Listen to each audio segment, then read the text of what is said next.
भरतपुर नाम के गांव में एक परिवार रहता था। उसमें एक बूढ़े माता पिता और 4 भाई थे। उनमें से 3 भाइयों की शादी हो गई थी और एक की शादी होने वाली थी। घर की तीनों बहुओं को बारी बारी से मिलकर घर के सारे काम करने पड़ते थे,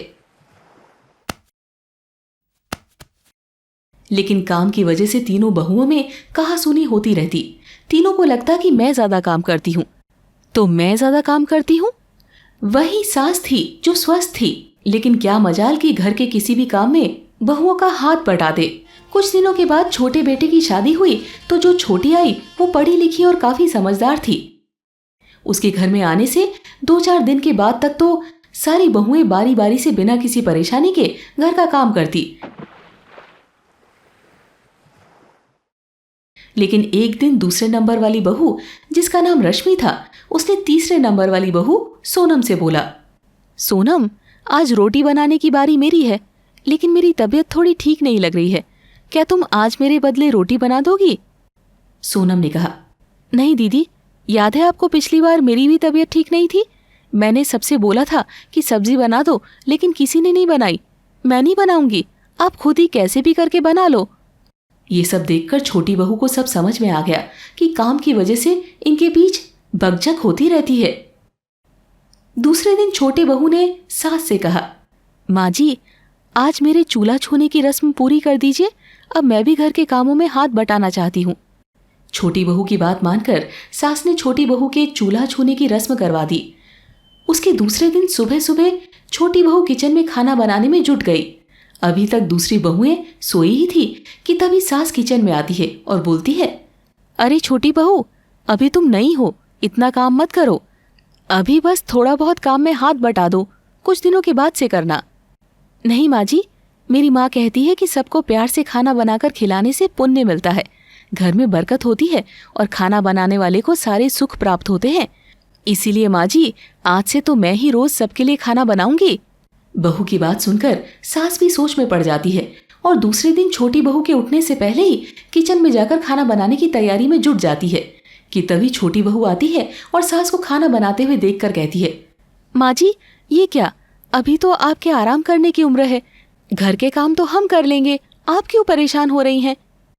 नहीं बहू, मैं बूढ़ी हो रही हूँ, इसीलिए मुझे पुण्य कमाने की ज्यादा जरूरत है। मैं दिन भर आराम करती रहती हूँ, मुझे हुआ क्या है, अच्छी खासी चंगी भली हूँ, मुझे भी काम कर लेने दो। दूसरी बहुओं को भी इस बात की जानकारी हो गई तो वो लोग भी सोचने लगी कि हमें तो ये पता ही नहीं था कि घर में खाना बनाकर सबको प्यार से खिलाने से पुण्य मिलता है। अब सारी बहुएं कहने लगी, मैं करूंगी तो मैं करूंगी। फिर सब मिलकर प्यार से खाना बनाने लग गई, लेकिन घर के सारे काम कुआं के पानी से होते थे तो सारी बहुएं परेशान हो जाती। कोई कुएं से पानी नहीं निकालना चाहती। तो एक दिन छोटी बहू सुबह सुबह सबके उठने से पहले कुएं से पानी निकालकर सारे बाल्टियों में भर दी।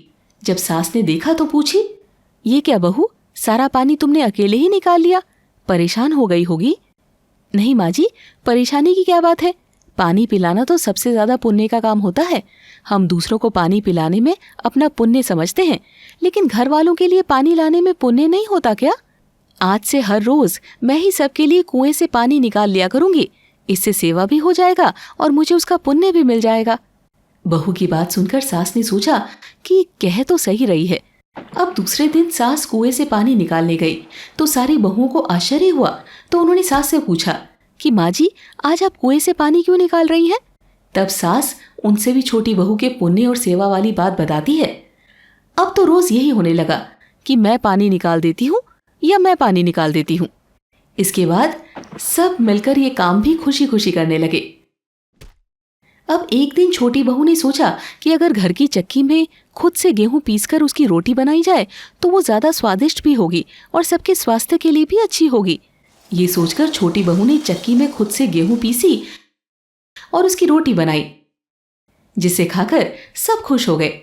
ऐसे में सास ने बहू से पूछा, बहू, खुद से गेहूं पीसने की क्या जरूरत है?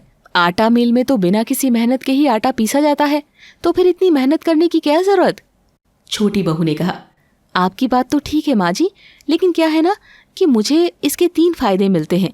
एक तो रोटी ज्यादा स्वादिष्ट बनती है, दूसरी ये कि स्वास्थ्य के लिए अच्छी होती है, और तीसरा फायदा यह है कि गेहूं पीसने से मेरा अच्छा एक्सरसाइज हो जाता है, जिससे मैं कभी मोटी नहीं होंगी। छोटी बहू की बात सुनकर सारी बहुओं ने भी मन बना लिया कि मैं भी अब चक्की में गेहूं पीसा करूंगी और ऐसा ही करने लगी। इससे घर में सबका स्वास्थ्य पहले से ज्यादा अच्छा रहने लगा।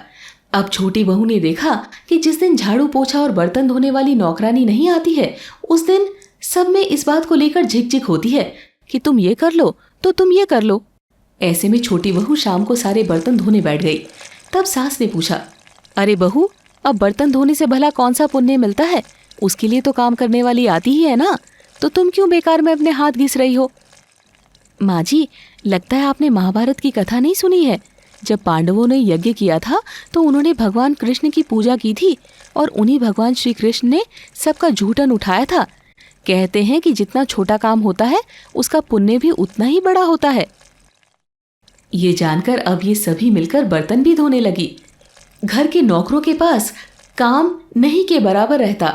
उसी के दूसरे दिन सुबह सवेरे छोटी बहू घर में झाड़ू लगाने लगी तो फिर से सास ने पूछा, बहू, ये काम नौकरों को कर लेने दो, तुम झाड़ू क्यों लगा रही हो? छोटी बहू ने कहा, माँ जी, क्या आपको पता नहीं कि भगवान श्री राम शबरी से मिलने उसकी कुटिया में क्यों गए थे? क्योंकि शबरी हर रोज सूरज निकलने से पहले ही घर से लेकर पूरे रास्ते तक झाड़ू लगाकर साफ करती थी, ताकि कोई सन्यासी या फिर भगवान श्री राम आए तो उनके पैर में कुछ चुभ ना जाए। इसीलिए माँ जी, इस काम का बहुत ही ज्यादा महत्व है। सास ने सोचा कि छोटी बहू कितनी गुणी है, उसे तो हर चीज का अच्छे से ज्ञान है। अब सब मिलकर घर की साफ सफाई का भी ध्यान रखने लगी। धीरे धीरे बहू ने घर में सारे अच्छे काम करने की शुरुआत कर दी। घर में हर ओर खुशहाली ही खुशहाली थी। ऐसे में दिवाली के मौके पर ससुर जी ने सभी बहुओं को तोहफे के तौर पर ज्वेलरी दी, जिससे सभी बहुत खुश हो गई। तब छोटी बहू ने बड़ी बहू को अपनी ज्वेलरी दे दी और बोली, दीदी, आपकी तो 2 बेटी हैं, उनके काम आएंगे। मेरे पास वैसे भी बहुत है, जो मेरे लिए काफ़ी है। आप इसे संभाल कर रखो। और इस छोटी बहू ने सबको दान का महत्व भी सिखा दिया। ऐसे में जो सास कभी किसी को कुछ नहीं देती थी, वो भी सबको कुछ ना कुछ दी। यहाँ तक कि नौकरों को भी उसने ढेर सारे उपहार दिए, जिससे सभी बहुत खुश हो गए। अब सेठ जी को लगा कि नौकरों का तो कोई काम है ही नहीं, उन सबको काम से निकाल देते हैं। तब बहू ने सेठ जी से कहा, पिताजी, ये सब गरीब हैं, इन्हें अगर आप नौकरी से निकाल देंगे तो उनका परिवार कैसे चलेगा? कृपया करके आप ऐसा ना करें। छोटी बहू की बात से सेठ जी काफी प्रसन्न हुए। अब घर में सब मिलजुल कर सारा काम करते और खुशी खुशी रहने लगे। दोस्तों, इस कहानी से हमें यही सीख मिलती है कि हमें अपना काम दिल लगाकर करना चाहिए। घर में सबके खुश रहने से घर में बरकत होती है और खुशहाली बनी रहती है। और सब अगर मिलजुल कर काम करें तो बड़े से बड़ा काम भी आसान हो जाता है। दोस्तों, अगर आप अभी तक हमारे साथ इस वीडियो में बने हुए हैं तो कृपा करके बताएं कि आप हमें किस प्रदेश से देख रहे हैं, ताकि हम आपको आपके अंचल की कहानी बनाकर दिखा सके।